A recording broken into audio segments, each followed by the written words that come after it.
Pertama, terkait berita mengenai pemutusan hubungan kerja atau PHK honorer di lingkungan kementerian dan lembaga.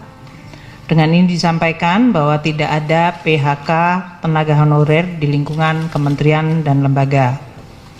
Kami memastikan bahwa langkah efisiensi atau dalam hal ini rekonstruksi dari anggaran kementerian lembaga tidak terdampak terhadap tenaga honorer.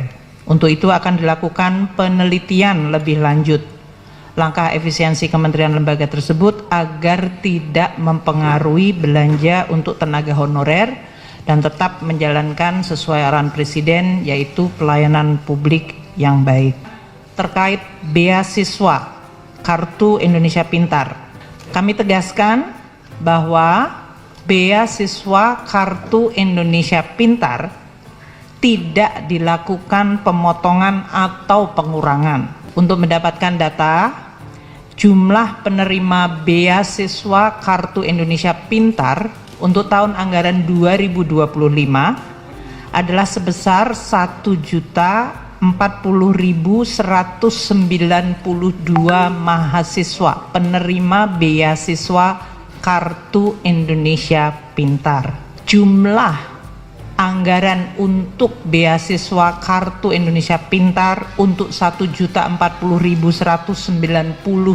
mahasiswa tersebut adalah sebesar 14.698 miliar rupiah. Anggaran tersebut tidak terkena pemotongan dan tidak dikurangi. Dengan demikian, seluruh mahasiswa yang telah dan sedang menerima beasiswa KIP Kartu Indonesia Pintar dapat meneruskan program belajar seperti biasanya.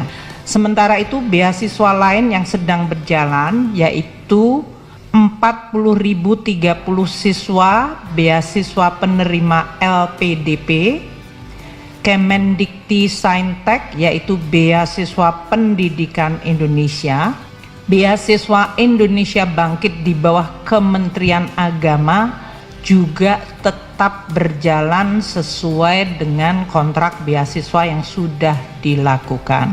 Keempat, mengenai atau terkait bantuan operasional pendidikan ke perguruan tinggi. Karena kriteria efisiensi kementerian lembaga yang kita lakukan menyangkut kriteria-kriteria aktivitas, yaitu perjalanan dinas, seminar, ATK, peringatan dan perayaan serta kegiatan seremonial lainnya, maka perguruan tinggi akan terdampak pada item belanja tersebut. Langkah ini tidak boleh, saya ulangi, tidak boleh mempengaruhi keputusan perguruan tinggi mengenai UKT yang dalam hal ini baru akan dilakukan untuk tahun ajaran baru tahun 2025-2026, yaitu nanti pada bulan Juni atau Juli. Pemerintah akan terus meneliti secara detail anggaran operasional perguruan tinggi untuk tidak terdampak sehingga tetap dapat menyelenggarakan tugas pendidikan tinggi dan pelayanan masyarakat sesuai amanat perguruan tinggi tersebut. Kelima, mengenai tunjangan kinerja dosen. Saat ini di dalam data ada 97.734 dosen dari 4 kategori dosen, yaitu dosen yang ada di bawah perguruan tinggi badan hukum atau PTNBH. Mereka ini telah dan terus mendapatkan tukin atau remunerasi dosen sesuai standar PTNBH. Untuk perguruan tinggi yang kategori BLU, Badan Layanan Umum, yang telah menerapkan sistem remunerasi, para dosennya juga telah menerima remunerasi atau tukin.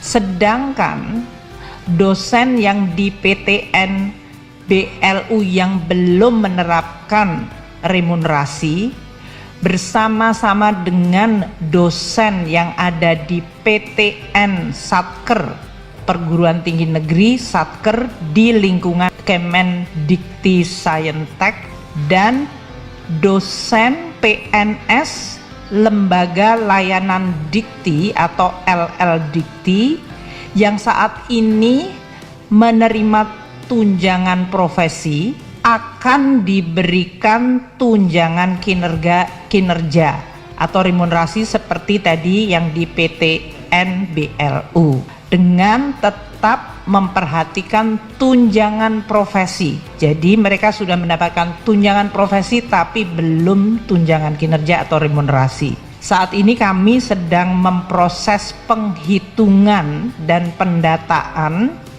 dan Perpres sedang juga dalam proses untuk difinalkan.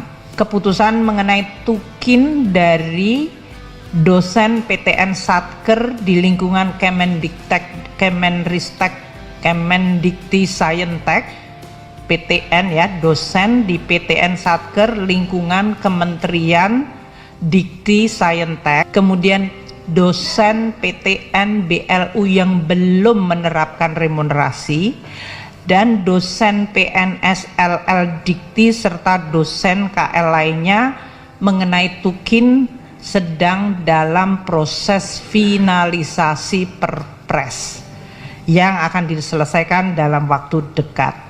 Mungkin demikian yang kami bisa sampaikan pimpinan DPR terkait beberapa isu yang sekarang ini sedang dibahas atau dibicarakan publik. Terima kasih. Assalamualaikum warahmatullahi wabarakatuh.